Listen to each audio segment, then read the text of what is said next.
በጌታ በኢየሱስ ስም ሰላም ላችኋለሁ። ጌታ አምላካችን የተባረከ ይሁን። ደሞ ድጋሚ እንድንገናኝ እድል ስለሰጠን በፊቱ ማምለክም ቅዱስ ቃሉን መስማት ስለቻልን ክብር ለሱ ይሁን።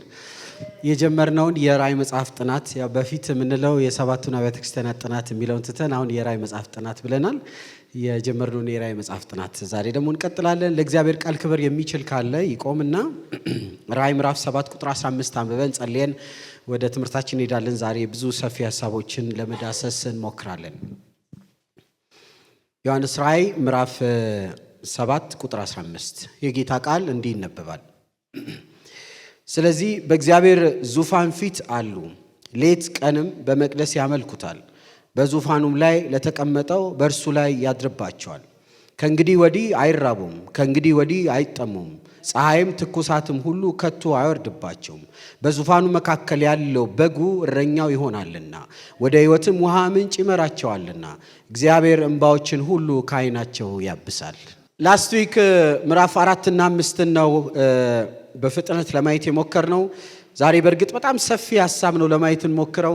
ብዙ መረጃዎችን ለመስጠት አስባለሁኝና በትዕግስት እንደምትከታተሉኝና ላለመፍጠንም እሞክራለሁኝ። ዛሬ የምናጠነው ከምዕራፍ 6 እስከ ምዕራፍ 13 ነው የምናጠነው። አጠቃላይ ከ6 እስከ 13 ስለምን ይናገራል? እንደው የራእይን መጽሐፍ ከዚህ በኋላ ለማጥናት በጣም የሚጠቅም አውትላይን ነው የምንሰጠው። ከ6 እስከ 13 አጠቃላይ የሚያወራው በሰባቱ ዓመት በምድር ላይ ስለሚኖረው ስለ ታላቁ መከራ ነው። ስለዚህ ዛሬ ማነሳው በስፋት ከምዕራፍ 6 እስከ ምዕራፍ 13 መጨረሻ ድረስ በምድር ላይ ስለሚሆነው ታላቁ መከራ ነው። ባለፈው ሳምንት ምዕራፍ 4 እና 5ን ለማየት ሞክረናል። ምዕራፍ 4 ላይ ሰማይ ተከፍቶ ሲመለከት ሽማግሌ ዮሐንስን አይተናል። ሰማይ ለተከፈተው አምላክ ደግሞ አራቱ እንስሳት 24ቱ ሽማግሌዎች 24ቱ ሽማግሌዎች ሲሰውለት አይተናል። 24 ሽማግሌዎች ማናቸው ብለን ተመልክተናል። 12ቱ የአይሁድ ነገድና 12ቱ ደቀ መዛሙርት ናቸው ብለን አንስተናል። ከዛ ምዕራፍ 5 ላይ ደግሞ ልክ ይሄ ካሜራ ሌንሱ ዙም እንደሚሆነው ምዕራፍ 4 ላይ ሰማይ ተከፍቶ ዙፋን ነበር ያየው። ምዕራፍ 5 ደግሞ ዙሙ ጠበብ እያለ መጣና እጅ አየውኝ ይላል። በእጅም ላይ ደግሞ የታተመ በሰባት የታተመ የተዘጋ ጥቅልል መጽሐፍ አየው ይላል። እንዲሁ ለማስታወስ ያልነው እና ያንንም የሚፈታ የሚከፍት ባላገኘው ጊዜ እጅግ አለቀስኩ። ከዛ ከሽማግሌዎችም አንዱ አይዞ አታልቅስ ብሎ መጥቶ የተናገረውን ስንመለከት ነበር። ከዛ መጨረሻ ያየነው ደግሞ ታላቅ የአምልኮ ማዕበል ብለን ነበር ስንነጋገር የነበረው። የመጀመሪያውን የአምልኮ ማዕበል ያስጀመሩት 24ቱ ሕያው ፍጥረታት ናቸው። ከዛ በመቀጠል 24ቱ ሽማግሌዎች፣ ከዛ በመቀጠል እልፍ አላፍት በሺ የሚቆጠሩ መላእክት፣ ከዛ በመቀጠል ደግሞ በሰማይ ያሉ ሰራዊት፣ በምድር ያሉ ከምድር በታች ያሉ በሙሉ ይሄንን ታላቅ የአምልኮ ማዕበል ተቀላቅለውት አብረው ወርሺፕ ሲያደርጉ እናያለን። የወርሺፓቸው ኮንተንት ራሱ ደስ ይላል። ኃይል ያንተ ነው፣ ባለጠግነት ያንተ ነው፣ ጥበብ ያንተ ነው፣ ብርታት ያንተ ነው፣ ክብር ያንተ ነው፣ ምስጋና ያንተ ነው፣ ቡራኬ ኃይል ያንተ ነው። 7 ነገሮችን ዘርዝረን ታላቅ የአምልኮ ማዕበልን ተመልክተን የጨረስነው። ወደ ዛሬው እንምጣ። ዛሬ የምንመለከተው ከምዕራፍ 6 እስከ 13 የሰባቱ ዓመት ታላቅ መከራ ነው የምንመለከተው። ይሄ በጣም የሚደንቁ ነገሮችን በውስጥ በጥናት ጊዜም ላይ በጣም ስደነቅ ውስጥ ሲገረም ነበር የነበረው። ሰባቱ የመከራ ዓመታት አንድ ነገር በጣም አንደርላይን ማድረግ አለብን፣ ደጋግመን ማስመር ያለብን ይሄንን ትምህርት በጣም መልክ የሚሰጠን ምንድነው? ይሄንን ሰባቱን የመከራ ዓመታት ቤተክርስቲያን አታልፍበትም ወይም አትቀምሰውም። እኛ የት ነበርን? ይሄ አሁን ከምዕራፍ 6 እስከ 13 7 አስጨናቂ መከራዎች በምድር ላይ ሲሆኑ እኛ የት ነን ከተባለ እኛ ሃኒሙን ላይ ነን። እኛ ከመከራው በፊት ቤተክርስቲያን ትነጠቃለች። 7 ዓመት በምድር መከራ ሲሆን 7 ዓመት በላይ ደግሞ የበጉ ራት ይሆናል። ጌታችን ራሱ እሱ ያገለግለናል።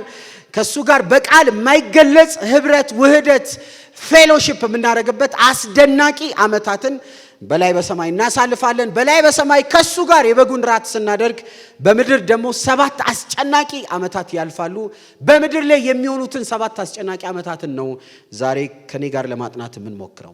ቤተክርስቲያን ከመከራው በፊት ቀድማ እንደምትነጠቅ መጽሐፍ ቅዱሳዊ ጥቅስ ሰፖርት የሚያደርገን አለ።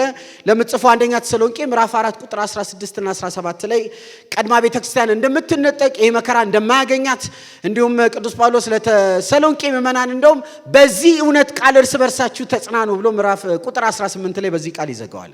አንደኛ ተሰሎንቄ ምዕራፍ 4 ቁጥር 16 እና 17 ላይ ቤተክርስቲያን ከመከራው በፊት እንደምትነጠቅ ይነግረናል። እንዲሁ ለመግቢያ ያህል ይህንን ከተናገርኩኝ ከዚህ በኋላ በጣም ጆሮአችሁን ስጡኝ። አስደናቂ በጣም ፋሲኔትድ የሆኑ ነገሮችን ምዕራፍ 6 7 8 10 እስከ 13 ድረስ ለማየት እንሞክራለን። ራዕይ መጽሐፍ ምዕራፍ 6 ከቁጥር 1 እስከ 17 በአጠቃላይ የሆኑት 7 ትልልቅ ማህተቦች ሲፈቱ እናያለን። እነዚህ 7 ትልልቅ ማህተቦች መጀመሪያ ምዕራፍ 5 ቁጥር 7 ላይ አይተናቸዋል።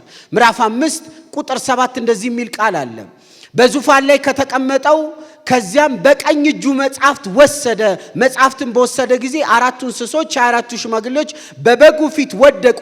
እያንዳንዳቸውም በገናና የቅዱሱን ጸሎት የዕጣን የሞላበትን የወርቅ ዕቃ ያዙ ይላል። ምዕራፍ 5 ቁጥር 7 ላይ በጉ 7ቱን ማህተብ የተዘጋበትን ጥቅልል መጽሐፍ ማህተቦችን ሲይዝ ተመልክተን ላስቱ ይጨርሰናል።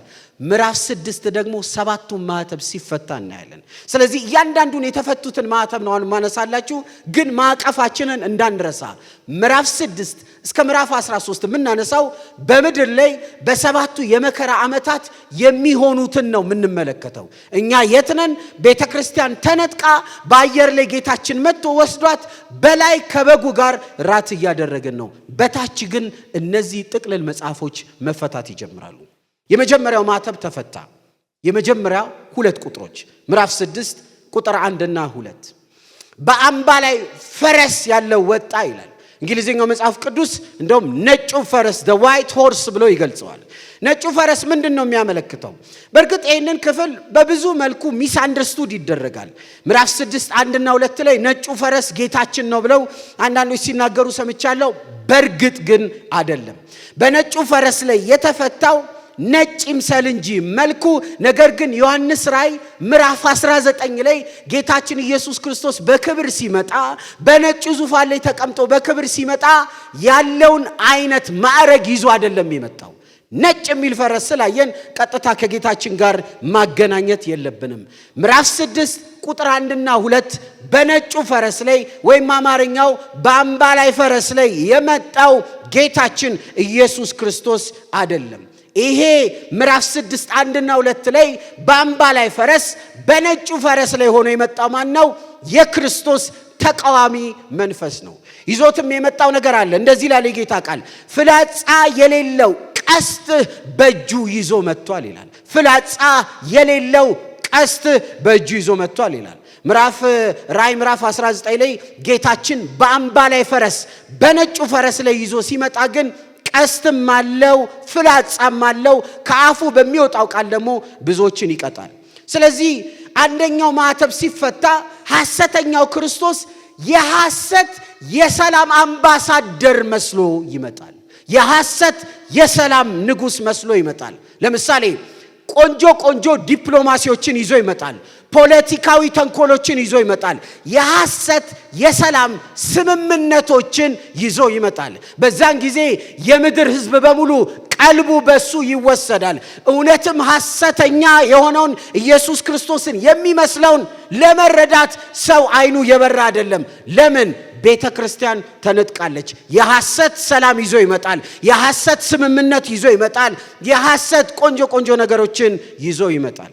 ይሄንንም ካየው በኋላ ይላል ቁጥር 3 እና 4 ላይ ደግሞ ሌላ ሁለተኛ ማህተብ ደግሞ ተፈታ። የሚፈታው 7 ማህተብ ነው። የመጀመሪያው ማህተብ ሲፈታ አምባ ላይ ማለት በነገራችን ላይ ነጭ ማለት ነው። ሰላም ይመስላል። የክርስቶስን አይነት መልክ ይዞ ይመጣል። ግን የመጣው ሐሰተኛ ክርስቶስ ነው። ቁጥር 3 እና 4 አልዘለቀም። ትንሽ እንደሄደ ሰላሙ ይጠፋል፣ ነጩ ይጠፋል። ቀጥሎ የመጣው ፈረስ ቀይ ዳማ ወይ የዳማ ፈረስ፣ እንግሊዘኛው ላይ ደግሞ ሬድ ሆርስ ይለዋል። ቀይ ይመጣል። የሐሰቱ ሰላም ሲፈርስ ታዩታላችሁ። ከዚህ በኋላ የሚመጣው አስፈሪ ጦርነት፣ እርስ በርስ መጨራረስ የሚመጣበት ሲዝን ይመጣል። የመጀመሪያው ማዕተብ የውሸት ሰላም የሚመስል፣ ሁለተኛው ማዕተብ ሲፈታ ግን እውነተኛ መልኩ ይገለጣል። እውነተኛ ከለሩ ይገለጣል። እርስ በርስ ጦርነት ይመጣል። እርስ በርስ መጨራረስ ይመጣል።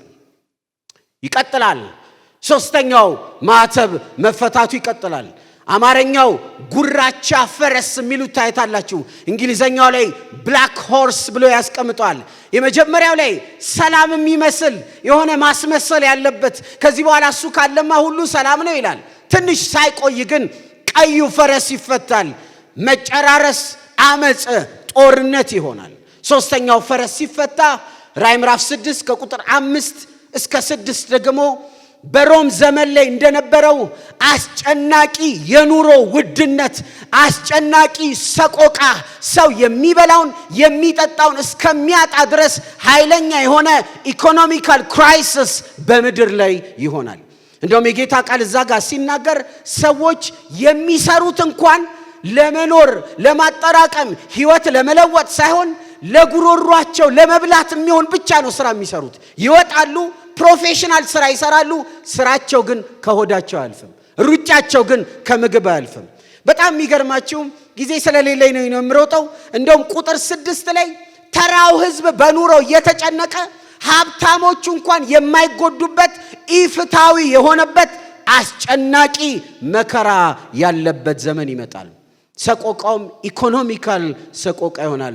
ሶስተኛው ማዕተብ ሲፈታ በምድር ላይ ያለ ሰው በሙሉ በብዙ መከራ በብዙ ጭንቅ ውስጥ ያልፋል። ይቀጥላል። አራተኛው ማዕተብ በአማርኛው ሐመር ወይ ደግሞ የገረጣው ፈረስ ሲወጣ አየሁ ይላል። ቁጥር 7 እና 8 ላይ ታገኙታላችሁ። የገረጣው ፈረስ ማለት ህመምተኛ የሚመስል ፈረስ፣ ሞት አመልካች ፈረስ። እንደውም የግሪኩ ቃል ከሱ ጋር ተመሳሳይ የሂብሩ ቃል የሲኦልን ከለር የሚመስል ፈረስ በምድር ላይ ወጣ ይላል። አራተኛው ማዕተብ ሲፈታ የሚሆነው ኃይለኛ ጦርነት ይሆናል። ኃይለኛ መከራ ይሆናል። እግዚአብሔር ቃል እንደሚነግረን 25% የሚሆነው 1/4 የሚሆነው የምድር ህዝብ ያልቃል ማለት ነው። ዝም ካልኩሌት ሳረግ ነበር።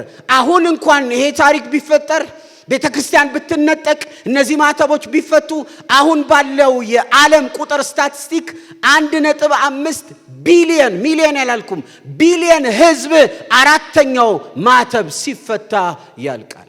የመጀመሪያው ማዕተብ ነጭ ሰላም የሚመስል፣ ሁለተኛው ብዙም ሳይቆይ ቀይ ብዙ ጦርነት ብዙ መከራ፣ ሶስተኛው ማዕተብ ጥቁር ጉራቻ ኃይለኛ የሆነ ኢኮኖሚካል ክራይሲስ፣ ሰው ሙሉ ወር እየሰራ የሚሰራው ከሆዱ አያልፍም። አራተኛው ማዕተብ ሲፈታ ግን የሞት መልክ ያለው ፈረስ ይመጣል። ኃይለኛ ረሃብና ጦርነት በዓለም ላይ ይሆናል። አንድ አራተኛው ወይም 25% 25% የሚሆነው የዓለም ህዝብ በአንዴ ያልቃል። አስታውሱ 7 ማዕተብ ነው የሚፈታው። እስካሁን ያነሳሁት 4ቱን ነው። ነጩን አይተናል፣ ቀዩን አይተናል፣ ጉራቻ ጥቁር የሆነውን አይተናል፣ ሐመር የገረጣውን ፈረስ ተመልክተናል። ከዚህ በኋላ ደግሞ 5 እና 6 ሲፈታ ታያላችሁ። 5ኛው ሲፈታ ግን እስካሁን ካየነው የተለየ ነው። የቅዱሳን ጩኸት ተፈቶ ሲሰማ እናያለን። ምዕራፍ 6 ቁጥር 9 ከፈቀዳችሁልኝ ይሄን ባነበው በጣም ደስ ይለኛል። 5ኛው ማዕተብ ተፈታ። ለምጽፉ 5ኛው ማዕተብ የሰማዕታት ጩኸት ነው። ምዕራፍ 6 ቁጥር 9 ከዚህ በኋላ አየሁኝ፣ እነሆም አንድስ እንኳን ሊቆጣጠራቸው የማይችል ምዕራፍ 6 ቁጥር 7 ምዕራፍ 6 ለምጽፉ ቁጥር 9 5ኛው ማዕተብ በተፈታ ጊዜ ስለ እግዚአብሔር ቃልና ስለ ጠበቁት ምስክርነት የታረዱት የተሰዉት ነፍሳት ከመሠዊያ በታች አየሁኝ። በታላቅም ድምፅ እየጮሁ ቅዱስና እውነተኛ ጌታ ሆይ እስከ መቼ ድረስ አትፈርድም? ደማችንስ በምድር ላይ በሚኖሩ ላይ እስከ መቼ አትበቀልም አሉ። ቁጥር 11 ለእያንዳንዳቸውም ነጭ ልብስ ተሰጣቸው፣ እንደነርሱም ደግሞ ይገደሉ ዘንድ ያላቸው የባሪያዎች ባልንጀሮች የወንድሞቻቸውን ቁጥር እስኪፈጸም ድረስ ገና ጥቂት ዘመን እንዲያርፉ ተባለላቸው ይላል። 5ኛው ማዕተብ ሲፈታ እንደ ቀዩ እንደ ጥቁሩ እንደ ገረጣው ፈረስ ሳይሆን አምስተኛው ማተብ ግን ከዚህ በፊት ስለ ጌታችን ኢየሱስ ክርስቶስ ሰማዕት የሆኑ ቅዱሳን የነሱን ጩኸት እንሰማለን። ስለ ጌታችን ስለ ኢየሱስ ክርስቶስ ብለው ሰማዕት የሆኑት ይጮሃሉ። ጌታችን ሆይ ቅዱስ ሆይ አትፈርድም ወይ አትዳኝም ወይ? ላንተ ብለን በቀጭኑ መንገድ ሄደን ሰማዕት ሆነን ዳኝነቱ የት አለ ብለው ይጮሃሉ። በዚህም ጊዜ ጌታችን ነጭ ልብስ ያለብሳቸውና ገና ሌላ ብዙ የሚሰዉ ስለ ክርስቶስ ኢየሱስ ሞትን የሚቀምሱ ስላሉ ቁጥራቸው እስኪሞላ በረፍት እንዲቀመጡ አምስተኛው ማተብ ሲፈታ ሲነገራቸው እናያለን። አምስተኛ ማተብ የቅዱሳን ጩኸት በመከራው ጸንተው ይሄንን ሞት ለቀመሱት ነጭ ያለብሳቸዋል። ሌላ የሚሰውም ስላሉ ደግሞ እንዲያርፉ ይነግራቸዋል። ስድስተኛው ማተብ ከቁጥር 12 እስከ መጨረሻው ቁጥር 17 ደግሞ ሲፈታ ታዩልታላችሁ። እንደዚህ ይላል። ስድስተኛው ማተብ የኮስሞስ ወይ በተፈጥሮ ላይ የሚመጣ ኃይለኛ መናወጥ ሲሆን ታዩታላችሁ። የመጀመሪያው ማተብ ላይ ሰላም የሚመስል ነገር መጣ። ከዛ በኋላ መልኩ ተቀየረ። የእርስ በርስ ጦርነት ሆነ፣ ደም በደም ሆነ። ከዛ በኋላ ጥቁሩ ፈረስ መጣ፣ ኢኮኖሚካል ክራይሲስ ሆነ። አራተኛው ማተብ ሲፈታ የእርስ በርስ ጦርነትና ራብ ሆነ። 25% የሚሆነው የዓለም ሕዝብ አለቀ። ስድስተኛው ማተብ ሲፈታ ስለ ክርስቶስ ኢየሱስ ብለው በዚህ ዓለም ላይ መከራ የቀመሱት የነሱን ጩኸት ደግሞ ይሰማል። አትፈርድም ወይ አትዳኝም ወይ ይላሉ።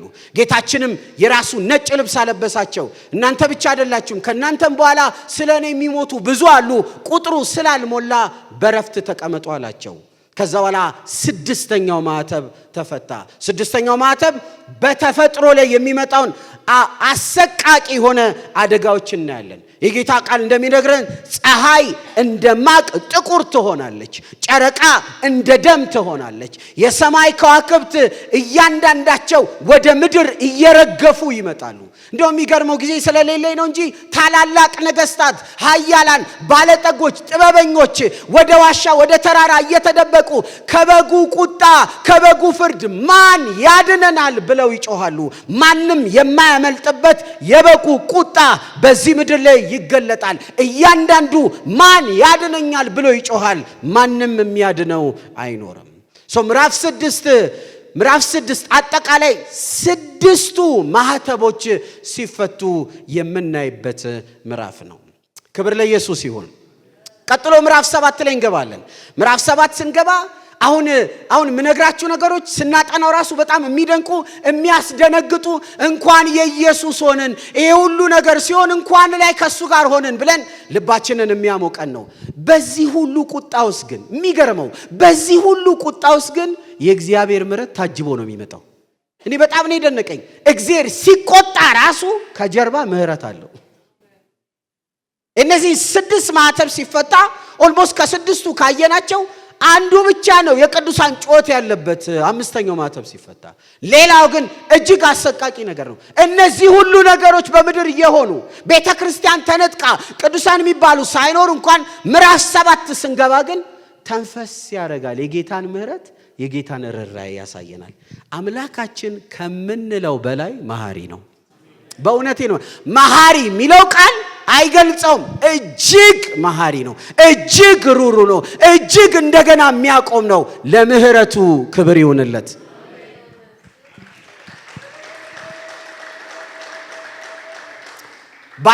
ባይምረን እዚህ አዳራሽ ሰባኪም ተሰባኪም የለም። ባይምረን ዘማሪም አብሮም ዘማሪ የለም። ባይምረን እዚህ ቤት ሊቀመጥ የሚችለው ወንበሩና መሬቱ ብቻ ነው። እያንዳንዳችን የምህረት ውጤት ነን። እያንዳንዳችን በምህረት ተደግፈናል። ለምህረቱ በቁጣ መካከል ስለሚልከው ምህረቱ ክብር ይሁንለት። እኔ በአምላኬ ተደንቄያለሁ። በእውነት በራእይ መጽሐፍ አምላኬ እጅግ ድንቅ ነው። ምዕራፍ 7 ምን ሆነ? የእግዚአብሔር ምህረት ተገለጠ። እግዚአብሔር ይቅርታ ተገለጠ። እግዚአብሔር ርኅራኄ ተገለጠ። በቁጣው መካከል እንኳን ምህረት አለው። ኢየሱስ ጌታ ነው። ምዕራፍ 7 ሁለት ነገር ነው ማሳያችሁ በአጭሩ ካስቀመጥ ነው። ምዕራፍ 7 ላይ አንድ የሚደንቅ ቁጥር እናገኛለን። ስታነቡትም ታገኙታላችሁ። በጣም ኢንከሬጅ አደርጋችኋለሁ ቤት እንድታነቡት። 144,000 አይሁዶችን እናገኛለን። በተለይ ምልክት የተደረገባቸውን 144,000 እናገኛለን። ጥያቄ መጠየቅ እንችላለን። ማን ናቸው እነዚህ 144,000? በተለይ የይሖዋ ምስክር ነን ባዮች ይህንን ቁጥር ወስደው ቤተክርስቲያን ነች ብለው ያስተምሩበታል። ሲያስተምሩም እንሰማለን። በእርግጥ ምዕራፍ 7 በግልጽ ሄደን ካየን እያንዳንዱን 12 የአይሁድ ነገዶችን እየዘረዘረ ከእያንዳንዱ ነገድ የተመረጡትን 12,000 ሰዎችን ደግሞ ይጠቅስልናል። 144,000 ማን ናቸው ካልን ከእስራኤል 12ቱ ነገዶች ጌታችን ኢየሱስ ክርስቶስን የተቀበሉ ክርስቲያን አይሁዶች ናቸው። 12,000 ሲባዛ በ12 ካረጋችሁት 144,000 እናገኛለን። ምዕራፍ 7 ጊዜ ወስዳችሁ ካነበባችሁ እያንዳንዱን የአይሁድ ነገር እየጠቀሰ ከዚህ ነገድ 12,000 ከዚህ ነገድ 12,000 ከዚህ ነገድ 12,000 ከዚህ ነገድ 12,000 እያለ ያስቀምጥልናል። ስለዚህ 144,000 ማን ናቸው? አይሁዳውያን ወንጌላውያን ናቸው እንላለን። እሱን ምዕራፍ 7 ከቁጥር 1 እስከ 8 ታገኙታላችሁ። ከዛ በመቀጠል ምዕራፍ 7 ላይ ከቁጥር 9 እስከ 17 ደግሞ ሊቆጠር የማይችል ታላቅ ሕዝብ አየው ይላል። አሁን ጆሮ ስጡኝ። ምዕራፍ 6 ላይ ያየነው 6 ማተብ ሲፈታ ነው። ምዕራፍ 7 ላይ መጣና ተንፈስ ያደርገናል። ከመጀመሪያዎቹ ቁጥር 1 እስከ ቁጥር 8 ላይ 144,000 መረጠ ለራሱ ይላል። ማን ናቸው 144,000? ከ12ቱ የአይሁድ ነገሮች ውስጥ እያንዳንዱ ነገር 12,000። በእርግጥ አሁን ጥናታችን እዚሁ ጋር ስለምንሽከረከር ነው እንጂ ይሄን እያጠናን እያለ በልባችን ይመጣ ቃል ሊመጣ ይችላል። ለምሳሌ ሮሜ ምዕራፍ 9 እስከ 12 ላይ ቅዱስ ጳውሎስ ስለ አይሁዶች ሲናገሩ በተለይ ምዕራፍ 11 ላይ ሲናገር ከቅሬታዎች የተነሳ እግዚአብሔር ሕዝቡን ያስባል ይላል። እግዚአብሔር ሕዝቡን ይቤዣል ይላል። እንደውም እኛን ይሞግተናል። እግዚአብሔር አምላክ ላንተ ለቅርንጫፉ ካሰበልህ እንዴት ለግንዱ አያስብም ይላል። እንዴ አባትነት እኮ ከኛ መካከል ነው። ነብይ እኮ ከኛ መካከል ነው። ንጉስ እኮ ከኛ መካከል ነው። አይሁዶች ናቸው ሐዋርያት። ኢየሱስ ክርስቶስ ራሱ ከአይሁድ ነው። አንተ እኮ እንደ ቅርንጫፍ ነው በመሃል ገብተህ ተተክለ የዳንከው። ቅርንጫፉን አንተን ካሰበልህማ ዋናውን ግንድ እኛን ያስበናል። እንደውም አንድ ስትሮንግ ቃል ይጠቀማል። ከቅሬታዎች የተነሳ አይሁድ ሁሉ ይድናሉ ይላል። ይሄንን ቃል በምን እናስታርቀዋለን? ራእይ እዚህ ጋር ይመጣልንና ከ12ቱም ነገዶች 12,000 144,000 በክርስቶስ ኢየሱስ ያመኑ በመከራው ዘመን እሱን ያመልኩታል። ቤተክርስቲያን ተነጥቃለች። 144,000 የሆኑ ወንጌላውያን አይሁዶችን ጌታ ያስቀራል። ከዛ ከቁጥር 9 ጀምሮ ደግሞ ሌላ ሕዝብ አየው ይላል። ምን አይነት ሕዝብ? እልፍ የሆነ ሕዝብ፣ ሊቆጠር የማይችል ሕዝብ፣ ታላቅ ሕዝብ አየው ይላል። ከየት መጣ ይሄ ታላቅ ሕዝብ? በጣም የሚደንቅ ነው። በመከራው ጊዜ በጭንቁ ጊዜ እነዚህ 144,000ዎቹ አይናቸው ስለበራ መሲሁን ያንን የገደሉት እንደሆነ ስለገባቸው በመከራው መካከል ሆነው ስለ ክርስቶስ ይሰብካሉ። በመከራው መካከል ሆነው ስለ ክርስቶስ አዳኝነት ይሰብካሉ። ከነዚህ ከ144,000 የወንጌል አገልግሎት የተነሳ ብዙዎች በመከራ ውስጥ ሆነው እንኳን እጅ ይሰጣሉ። ጌታችን ኢየሱስ ክርስቶስን ይቀበሉታል። ይህንን ካለ በኋላ በምድር በ7 ዓመት የሚሆነውን ይቀጥልልናል መጽሐፉ። ከምዕራፍ 8 እስከ 11 ትልቅ ሐሳብ ያነሳል። በደም ጆሮአችሁን ስጡኝ። ከምዕራፍ 8 እስከ ምዕራፍ 11 ቁጥር 19 መጀመሪያ ምዕራፍ 6 ናየን። የተፈታው 6 ማተብ ነው። ስንት ይቀራል? 1 ይቀራል። ከዛ እሱን ጋብ አደረገና ምዕራፍ 7 ላይ መጣና እግዚአብሔር ቅሬታ አለው፣ እግዚአብሔር የሚያድነው አለው። አይሁድን አልተዋትም፣ አይሁድን አልጠላትም፣ አይሁድን ቆርጦ አልተዋትም። ከ12ቱ ነገዶች 144,000 አሉት። እነሱን ይቤዣቸዋል። በእነሱ ምክንያት ደግሞ ብዙ ሺዎች ጌታን ይቀበላሉ። ምዕራፍ 7 ተንፈስ ካረገልን በኋላ ምዕራፍ 8 የቀረችዋን 1ኛዋን 7ኛዋን ማተብ ይፈታል። ምዕራፍ 8 ሲጀምር ጆሮአችሁን ስጡኝ። የመጨረሻዋ የምትፈታዋ 7ኛዋ ማተብ እንደ ከዚህ በፊት 6 ላይ እንዳየነው ቀላል እንዳይመስላችሁ። ይሄ እንደ ነጩ፣ እንደ ቀዩ፣ እንደ ጉራቻው፣ እንደ ጥቁሩ አይነት አይደለም። በጣም ኃይለኛ መቅሰፍት ቁጣ ያለበት ነው። ገና ሲጀምር ምዕራፍ 8 እንደዚህ ይላል። 7ኛው ማተብ በተፈታ ጊዜ ካሁን እንደተፈቱት ከ1 እስከ 6ቶች አይደለም። በተፈታ ጊዜ እኩል ሰዓት የሚያክል ዝምታ በሰማይ ሆነ ይላል። የመጀመሪያው ሲፈታ ዝም አልተባለም በሰማይ። ሁለተኛው ሲፈታም ጸጥታም አልሆነም። ሶስተኛው ሲፈታም ጸጥታም አልሆነም። አራት አምስትም ጸጥታም ስድስትም አልሆነም። ከዛ ሰባተኛው የመጨረሻው ሲፈታ ግን እኩል ሰዓት የሚሆን ኃይለኛ ድንጋጤ በምድር ላይ ሆነ። ይሄ ሰባተኛው ሲፈታ የሚመጣው መቅሰፍት በምድር ላይ የሚሆነውን ነገር ሲመለከቱ ጸጥታ ሆነ። ምዕራፍ 8 ላይ የምናገኘው ሰባተኛው ማዕተብ ሲፈታ የሚሆነው መከራ ቃል አይገልጸው። ለምን ግማሽ ሰዓት ጸጥታ ሆነ? እጅግ አስፈሪ፣ እጅግ አስደንጋጭ ኃይለኛ የሆነ መቅሰፍት በምድር ላይ ሊሆን ነው። ሲፈታ እንደዚህ ሆነ። ጆሮ ስጡኝ። 7 መላእክት 7 መለከት ነፉ። ሰባተኛው ሲፈታ 7 መላእክት መጡ። 7 መለከት መነፋት ጀመረ። የመጀመሪያው መለከት ምዕራፍ 8 ቁጥር 7 አንደኛው መለከት ሲነፋ በደም የተቀላቀለ በረዶና እሳት ወደ ምድር ወደቀ። የምድርን ዛፎች ሲሶን አቃጠለ ይላል። ሲሶን አቃጠለ። በፐርሰንት ካስቀመጥ ነው 33% የሚሆነው የዓለም ዛፍ በሙሉ ተቃጠለ። አሁን ከዚህ በኋላ የምገልጽላችሁ መከራዎች እውነትም ግማሽ ሰዓት ጸጥ ያሰኛል። ከዛ 7 መልአክ 7 የሆኑ መለከቶችን ነው የሚነፉት ብያለሁ። ሁለተኛው መልአክ መጣ። ምዕራፍ 8 ቁጥር 8 ሁለተኛውን መለከት ነፋ። የመጀመሪያው በደም የተቀላቀለ በረዶ እሳት ወደ ምድር ሲወድቅ አየው። 1/3 የሚሆነው ዛፍ ተቃጠለ። ከዛ ሁለተኛው ደግሞ መለከት ሲነፋ መልአኩ እንደዚህ ሆነ። እሳት የሚያነድ ታላቅ ተራራ፣ ምናልባት አንዳንድ ጽሑፎች እንደ አስትሮይድ የሚሆን ከላይ ተወርዋሪ ኮከቦች አይነት ነገር ሲወድቅ ያያል። የወደቀውም ደግሞ በባህር ላይ ተጣለ ይላል። የቅድሙ በደረቅ መሬት ላይ ነው። ሁለተኛው በባህር ላይ ተጣለ። ከዛ ምን ሆነ? በባህር ያሉት አሁንም 1/3 33 የሚሆነው ፐርሰንት በባህር ላይ ያለ በሙሉ በደም ተለወሰ። በባህር ውስጥ ያሉ ፍጥረቶች መርከቦች በሙሉ ጠፉ ይላል። ቃል በቃል መርከቦች ይላል ጠፉ። እውነትም ግማሽ ሰዓት ጸጥ ያሰኛል። ሶስተኛው መልአክ ሶስተኛውን መለከት ምዕራፍ 8 ቁጥር 10 ላይ ደግሞ ነፋ። ከዛ እንደዚህ ሆነ። ታላላቅ ከዋክብት ከሰማይ ወደ ምድር ተምዘገዘቁ። በዚህ ጊዜ እንደዚህ ሆነ። የወንዞች ምንጮች እያንዳንዱ መራራ የሆኑ ምንጮች ከምድር ላይ ተነደሉ። 33% የሚሆን ሰው ከነዚህ ምንጭ እየጠጣ ሞተ። እውነትም ግማሽ ሰዓት ጸጥ ያሰኛል። አራተኛው መልአክ አሁንም መለከቱን ነፋ። ምዕራፍ 8 ቁጥር 12 የፀሐይ፣ የጨረቃ፣ የከዋክብት 1/3 ተመታ። የቀኑ ብርሃን በ1/3 ጨለመ ይላል። ማታ ሆኖ አይደለም፣ በቀን ፀሐይ የምትሰጠውን 1/3 ብርሃን አጣች። እውነትም ግማሽ ሰዓት ጸጥታ መሆኑ የሚደንቅ ነው። አራተኛው መለከት ተነፍቶ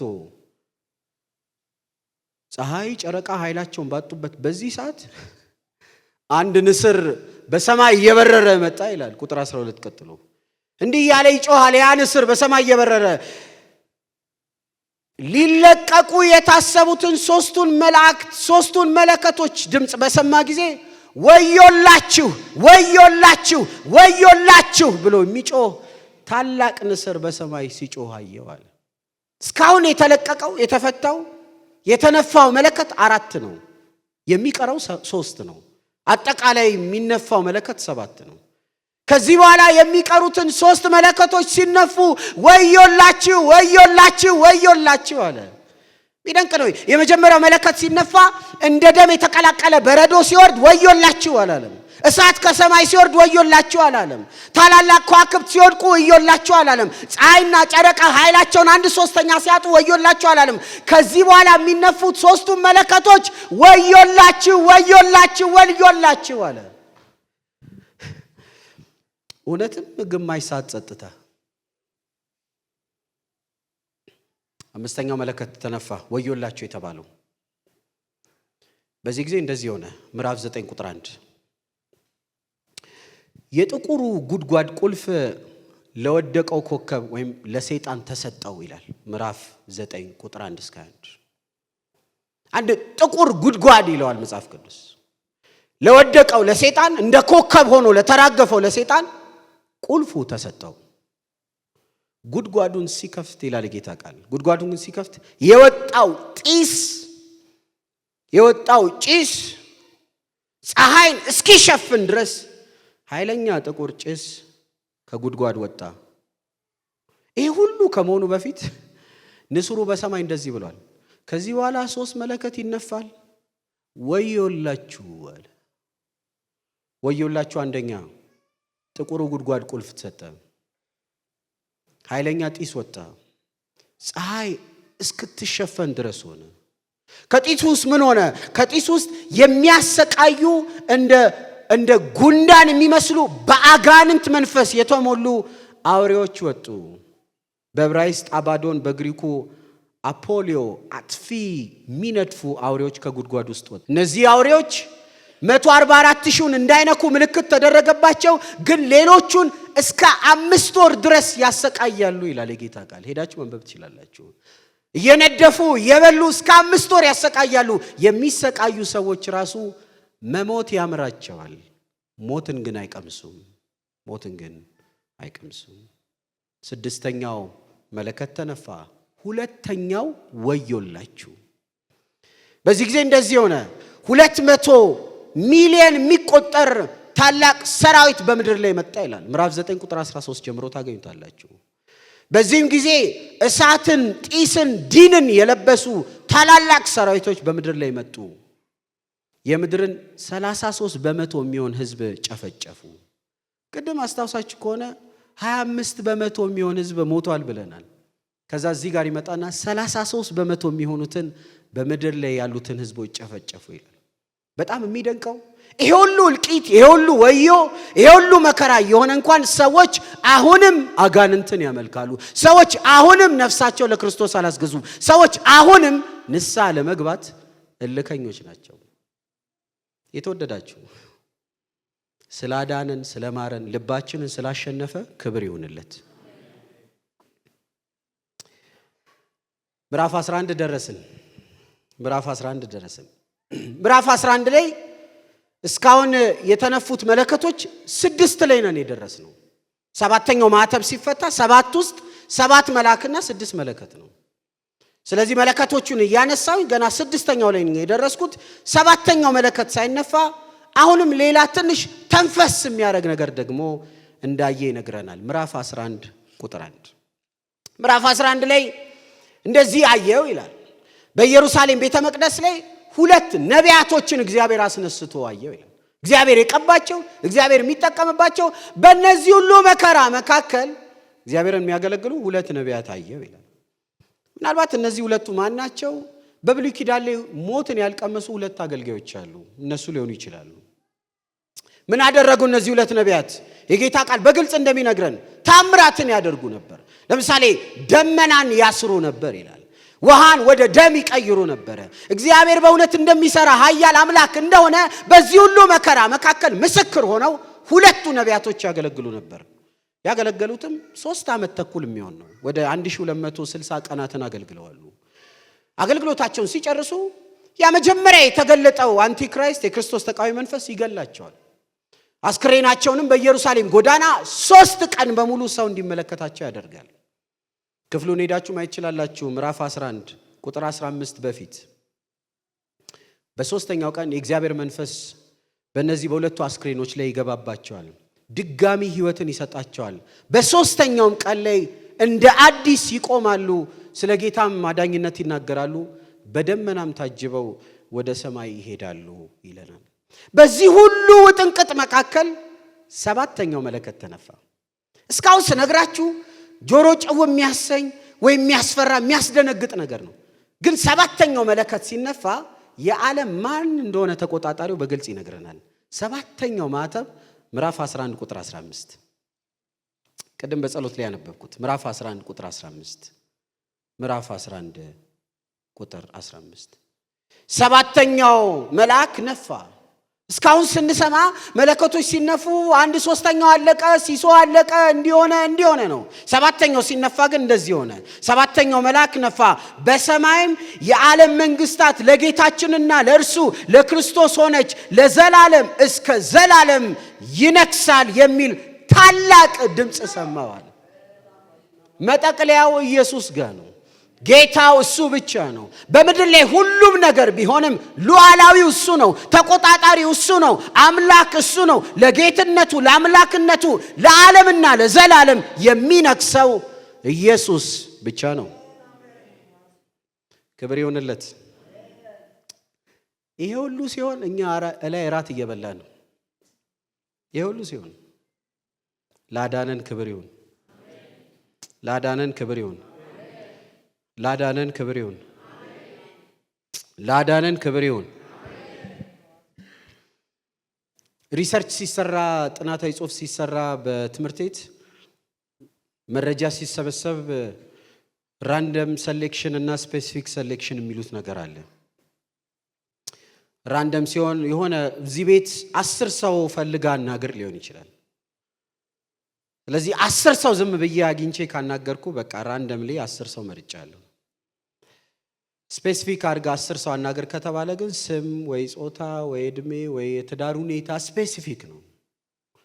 እና ጌታችን እኛን ሲያድነን እንደው ኢትዮጵያ ውስጥ 30 ሚሊዮን ጴንጤ ይፈልጋለሁ ብሎ ራንደምሊ አይደለም እንደዚህ ያዳነን። ስፔሲፊክሊ ነው ያዳነን። እኛ ዘር ስፔሲፊክሊ ነው የመጣው። እኛ ቤት ስፔሲፊክሊ ነው የመጣው። እኔ ጋር ስፔሲፊክሊ ነው የመጣው። ላዳነን ክብር ይሁን። የመጨረሻው ክፍል 4 ይናንስቺ ያጠቃላሉ። የመጨረሻው ክፍል 4 ምዕራፍ 12 ቁጥር 1 ጀምሮ እስከ ምዕራፍ 13 ቁጥር 18 ላይ ነው። የመጀመሪያው ምዕራፍ 6 ላይ አይተናል ማተቦቹ ሲፈቱ። 7 ላይ ተንፈስ ሲል 144 ሺህ አየን። ከምዕራፍ 8 ጀምሮ ደግሞ 7ኛው ማተብ ሲፈታ 7ኛው ውስጥ ደግሞ 7ቱ መለከቶች በምድር ሲሶ ሰዓት የሚሆን ጸጥታ ሆኖ ታላቅ መከራ ሲሆን አይተናል። አሁን የምናየው ከምዕራፍ 12 እስከ 13 የክርስቶስ ተቃዋሚ ጭምብሉን አውልቆ በግልጽ ታላቅ ጦርነት ሲሆን እናያለን። በደንብ ጆሮ ስጡኝ። እስካሁን ያነሳናቸው ነገሮች በሙሉ ለምን እንደሆኑ ከጀርባ ያለውን ግፊት አሁን ነው የምናየው። በተለይ በፖለቲካ፣ በሃይማኖት፣ በተለያየ ነገር ከጀርባ ያለውን መንፈሳዊ ተጽዕኖ ምዕራፍ 12 እና 13 በደንብ ይነግረናል። ምዕራፍ 12ን በአንድ በሶስት ከፍለን እናያለን እስከ 13 ድረስ። የመጀመሪያው በሰማይና በምድር ያለ ታላቅ ጦርነት አለ። ታላቅ ጦርነት አለ። መቼም እኛ ዘናፈታ ብለን ቁጭ ስንል ሁሉ ደና ስለሆነ አይደለም። አሸናፊው ብርቱ በመንፈሳዊ ዓለም ስላሸነፈልን ነው። በሰማይ ታላቅ ጦርነት ሆነ ይላል። ይህን ታላቅ ጦርነት ሲገልጸው 4 ትልልቅ ሰዎችን ወይ ደግሞ ትልልቅ መገለጫዎችን ያስቀምጣል። ምዕራፍ 12 ቁጥር 1 እና 2 ታላቅ ምልክት በሰማይ ታየ፣ ፀሐይን ተጎናጽፋ ጨረቃ ከእግሮቿ በታች ያላት፣ በእርሷም ላይ 12 ከዋክብት አክሊል የሆነላት አንዲት ሴት ነበረች። እርሷም ጸንሳ ነበረ እያለ ይቀጥላል።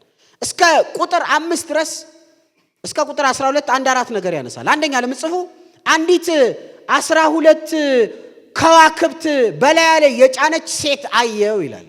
ሴቲቱ ማለት ይችላልላችሁ ፀሐይ ተጎናጸፈች ነች። 12 ከዋክብት አላት፣ በላያ ላይ ጭናለች። ምን ያመለክታል? የእስራኤልን ሕዝብ ያመለክታል። 12ቱን ነገድ ያመለክታል። ከዛ ቁጥር 3 እና 4 ሌላ ደግሞ አየውኝ ይላል። ቀዩን ዘንዶ አየውት ይላል። መጀመሪያ አየዋት እንደ ፀሐይ ተጎናጸፈች 12 ከዋክብት በላያ ላይ ያለውን የእስራኤልን ሕዝብ የምትወክለውን አየዋት። ቀጥሎ ደግሞ ቀዩን ዘንዶ አየውት ቁጥር 3 እና 4 ላይ። ሌላም ምልክት በሰማይ ታየ፣ እነሆም ታላቅ ቀይ ዘንዶ 7 ራሶች 10 ቀንዶች ነበሩት፣ በራሶቹም ላይ 7 ዘንዶች ነበሩት። ጅራቱም የሰማይን ከዋክብት ሲሶ እየሳበ ወደ ምድር ጣላቸው ይላል። ኢትስ ቬሪ ክሊር። ቀዩ ዘንዶ ማን ነው? ሰይጣን ነው። ከዛ አንድ ሲሶ ከላይ ስቦ ጣላቸው። እንደምታውቁት ነው ሰይጣን ሲክድ አንድ ሲሶ የሚሆነው ከሱ ጋር ተባብረው ወደ ምድር ወደቁ፣ ጣላቸው። ከዛ ቁጥር 5 ሌላ ደግሞ አየው ይላል። አሕዛብን ሌላ ደግሞ አየው ይላል። ቁጥር 5 እንደዚህ ይላል። ቅድም ያያትን ሴት ይጠቅስና ፊት ቆመ። አሕዛብን ሁሉ በብረት በትር ይገዛ ዘንድ ያለውን ቁጥር 5 አሕዛብን ሁሉ በብረት በትር ይገዛ ዘንድ ያለውን ወንድ ልጅ ወንድ ወለደች፣ ልጇም ወደ እግዚአብሔር ዙፋን ተነጠቀ ይላል። ሶስተኛ ደግሞ ወንድ ሕፃን ልጅ አየው ይላል። ይሄ አሕዛብን ሁሉ በብረት በትር የሚገዛ እሱም ጌታችን ኢየሱስ ክርስቶስ ነው። ከዛ መቀጠል ቁጥር 7 ላይ ደግሞ ሌላ ታላቅ ጦርነት አየው ደግሞ ይላል። በሰማይም ሰልፍ ሆነ፣ ሚካኤልና መላእክቱ ዘንዶንም ተዋጉ፣ ዘንዶም ከመላእክቱ ጋር ተዋጋ፣ አልቻላቸውም እያለ እስከ ቁጥር 12 ይሄዳል። በሰማይ ያለን ታላቅ ጦርነት ያሳየናል። መንፈሳዊ ዓለም ላይ ያለውን ታላቅ ጦርነት ያሳየናል። መጀመሪያ ቤተ ክርስቲያንን አየዋት ይላል። ቀጥሎም ደግሞ ቀዩን ዘንዶ አየሁት፣ 1/3 የሚሆኑትን ይዞ በምድር ላይ ሲወድቅ አየሁት ይላል። ከዛ በመቀጠል ወንዱን ሕፃን ደግሞ አየሁት፣ በብረት በትር ዓለምን ሁሉ ይገዛል፣ በእግዚአብሔር ዙፋን የተቀመጠውን አየሁት፣ እርሱም ኢየሱስ ክርስቶስ ነው። ከቁጥር 7 ጀምሮ ደግሞ እስከ 12 ደግሞ ኃይለኛን ጦርነት አየውን። የመላእክት አለቃ የሆነው ሚካኤል ደግሞ ከሰይጣን ጋር የነበረውን ኃይለኛ ውጊያ በሰማይ ተመለከትኩ፣ ሊቋቋሙትም አልቻሉም፣ እነሱም ተሸነፉ ይለናል። ምዕራፍ 12 ከቁጥር 1 እስከ 17 በሰማይ ያለን ታላቅ ጦርነት አሳይቶን ይጨርሳል። የመጨረሻው ምዕራፍ 13 የአራዊቱን መነሳትና የ666ን ሚስጥር ደግሞ ይገልጽልናል። የ666ን ሚስጥር ይገልጽልናል። ምንድነው 666? እነሱን እናያለን። ምዕራፍ 13 ከ1 እስከ 10 የመጀመሪያውን አራዊት ወይም የክርስቶስ ኢየሱስን ተቃዋሚ በግልጽ በደንብ ያሳየናል። 10 ቀንዶች 7 ራሶች አሉት እያለ ምዕራፍ 13 ከ1 ጀምሮ ይናገራል። አንድም አውሬ ከባህር ሲወጣ አየሁ፣ 10 ቀንዶች 7 ራሶችም ነበሩት፣ በእያንዳንዱም ላይ 10 ዘንዶች በራሳቸው ላይ የስድብ ስም ነበረው ይላል። የሚደንቅ 10 ቀንድ አለው፣ 7 ራሶች አሉት። እያንዳንዱ ቀንድና እያንዳንዱ ራስ ላይ ደግሞ የስድብ ስም ተጽፎበታል። ምዕራፍ 13 ከ1 እስከ 10 ለምጽፉ የክርስቶስ ተቃዋሚ መንፈስ በግልጽ ሲገለጥ ታዩታላችሁ። የሚደንቀው ግን ክርስቶስን ኢሚቴት ለማድረግ ለመምሰል የሚሄደውን ርቀት ታዩታላችሁ። በተለይ ቁጥር 3 ላይ የክርስቶስ ኢየሱስን ለመምሰል የሄደበትን ተመልከቱ። ከራሶቹም ለሞት እንደታረደ ሆኖ አንዱን አየሁት ይላል። ለሞት እንደታረደ ሆኖ ለሞቱ የሆነውንም ቁስል ተፈወሰ። ምድር ሁሉ አውሬውን እየተከተሉ ተደነቁ። የሆነ እንደ ሞተ ሰው ነገር ሆነ፣ ከዛ ተፈወሰ። ምድር ሁሉ ተደነቀበት። ምድርም ሁሉ አውሬውን እየተከተለ ተደነቀ። ለዘንዶም ሰገዱለት፣ ለአውሬውም ስልጣንን ሰጥቶታልና አውሬውን ማን ይመስለዋል? እርሱንስ ሊወጋ ማን ይችላል? እያሉ ሰገዱለት ይላል። ሐሰተኛው ክርስቶስ ልክ ሞትን ድል እንዳደረገ፣ በበሽታ ላይ ጉልበት እንዳለው ታምራትን እያሳየ ብዙዎችን አሳተ። ብዙዎችም ሰገዱለት። ማን አንተን ይመስላል እያሉ ይሰግዱለታል። ከዛ የመጨረሻው ከቁጥር 11 እስከ 18 ደግሞ ሁለተኛው አውሬ ሐሰተኛው ነቢይ ሲገለጥ ታዩታላችሁ። ከ1 እስከ 10 ሐሰተኛው ክርስቶስ ነው። ቀጥሎ የሚነሳው ግን ሐሰተኛው ነቢይ ነው። በሐሰተኛው ክርስቶስና በሐሰተኛው ነቢይ መካከል ልዩነት አለ። ሐሰተኛው ነቢይ ራሱ ቁጥር 11 ይነግረናል። ሌላ አውሬ ከምድር ሲወጣ አየው ይላል። መጀመሪያ ቁጥር 1 ላይ አንድም አውሬ ከባህር ሲወጣ አየው አለ። አንቲክራይስት ሐሰተኛውን ክርስቶስ። ከዛ ቁጥር 11 ይመጣ ደግሞ ሐሰተኛውን ነቢይ ሲገልጽ ደግሞ ሌላ አውሬ ከምድር ሲወጣ አየውኝ፣ የበግ ቀንዶች የሚመስሉ 2 ቀንዶች ነበሩት፣ እንደ ዘንዶም ይናገር ነበር። ፊተኛውም አውሬ ስልጣን በእርሱ ፊት ሁሉን ያደርጋል፣ ለሞቱ የሆነውንም ቁስል ተፈወሰለት እያለ ስለ ሐሰተኛው ነቢይ እስከ ቁጥር 18 ላይ ይገልጻል። በምድር ላይ ሲገለጥ ታዩታላችሁ። እንደ በግ 2 ቀንዶች አሉት፣ ዘንዶም በራሱ ላይ ያለው። ይሄ ልክ የዓለም አቀፍ የሃይማኖት መሪ ይመስላል። ዓለም አቀፍ የሃይማኖት መሪ ይመስላል። ኢኩሜኒካል የሚባል ሙቭመንት አለ። ብዙ ኢትዮጵያ ውስጥ አይታወቅም፣ ግን ወደ አውሮፓና ሰሜን አሜሪካ ይታወቃል። ሁሉም ሃይማኖቶችን ሴንትራላይዝ ማድረግና በአንድ የሚታወቅ ታላቅ ፖፕ ወይ ቄስ ወይ መሪ መመራት፣ በሁሉም አቅጣጫ ብንሄድ እግዚአብሔር ጋር እንደርሳለን አይነት ነገር ነው።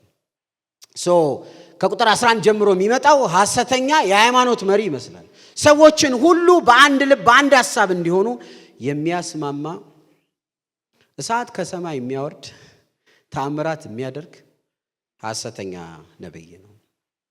ቁጥር 16 እስከ 18 ቁጥር 16 ደግሞ ታናናሾች ታላላቆችም ባለጠጎችም ድሆችም ጌቶችም ባሪያዎችም ሁሉ በቀኝ እጃቸው ወይም በግንባራቸው ምልክት እንዲቀበሉ የአውሬውም ስም ወይም የስሙን ቁጥር ያለው ምልክት የሌለበት ማንም ሊገዛ ወይም ሊሸጥ እንዳይችል ያደርጋል።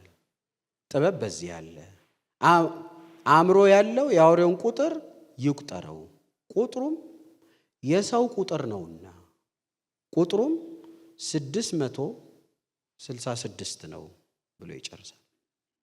ከቁጥር 16 እስከ 18 ሰዎች በቀኝ እጃቸው ወይ በግንባራቸው ላይ የአውሬውን ምልክት ያደርጋሉ። ያንን ያላደረገ መግዛትም መሸመትም መስራትም መንቀሳቀስም አይችልም። ይህ ማተብ የሌለው ሰው ምንም አይነት ሰርቪስ ሊያገኝ አይችልም። 666 ምንድን ነው? እንደምታውቁት 7 ቁጥር የእግዚአብሔርን ፍጹምነት የሚያሳይ ቁጥር ነው። 7 ቁጥር። ታዲያ 6 ቁጥር ምንድን ነው? 6 ቁጥር ደግሞ የሰውን ውድቀት እና የሰው ቁጥር ነው። 6 ቁጥር የሰው ውድቀት ወይ የሰው ቁጥር ነው። 7 ቁጥር የእግዚአብሔር ፍጹምነት የእግዚአብሔርን ባህሪ ያሳይ ነው። ኦኬ 6 የሰው ውድቀት የሰው ቁጥር ከሆነ ታዲያ ለምን 3 6 ሆነ? 1 6 ለምን አይሆንም? 3 ነገር አመልካች ነው። የመጀመሪያው 6 ራሱን ሰይጣን አመልካች ነው።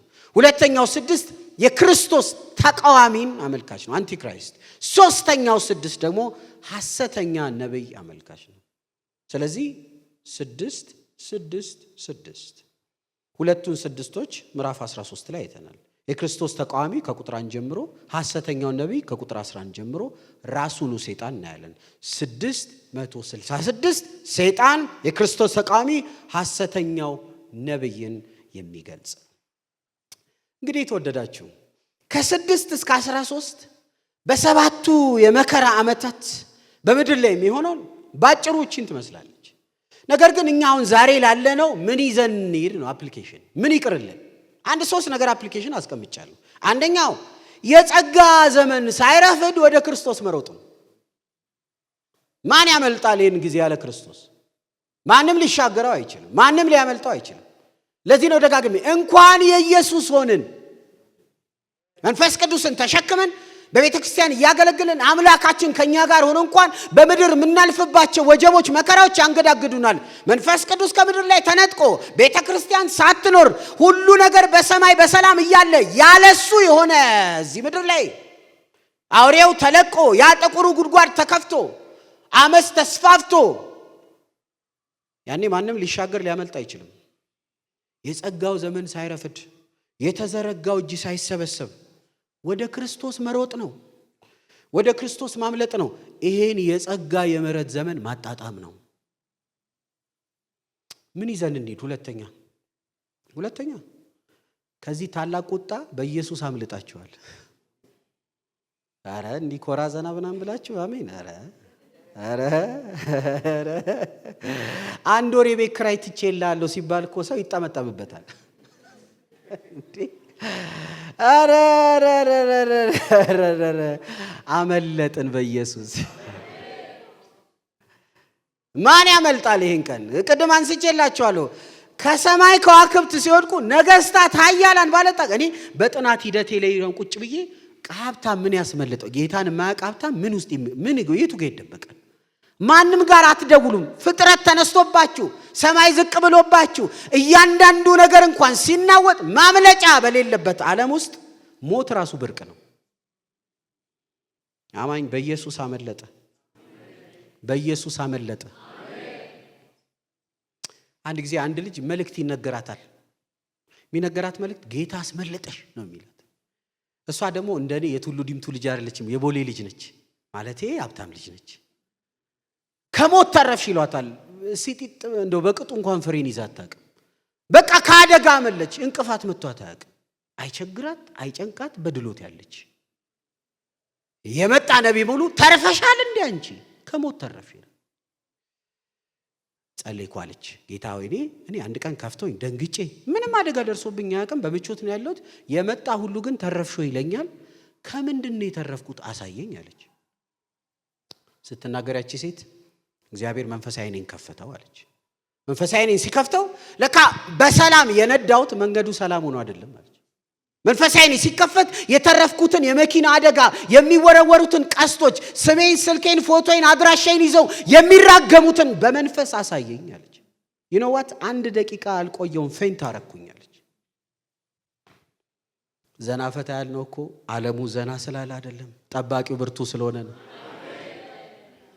ተኝተን ቀና ጠዋት ያልነው ሰፈር ሰላም ስለሆነ አይደለም፣ ሰላም የሚያረግ ስላለ ነው። ደነናል ከሱ፣ አምልጠናል ከሱ። ምን ይዘን እንሂድ? ሶስተኛ ምን ይዘን እንሂድ? የመጨረሻው ድል የኢየሱስ ነው። በቃ ይሄ ነው።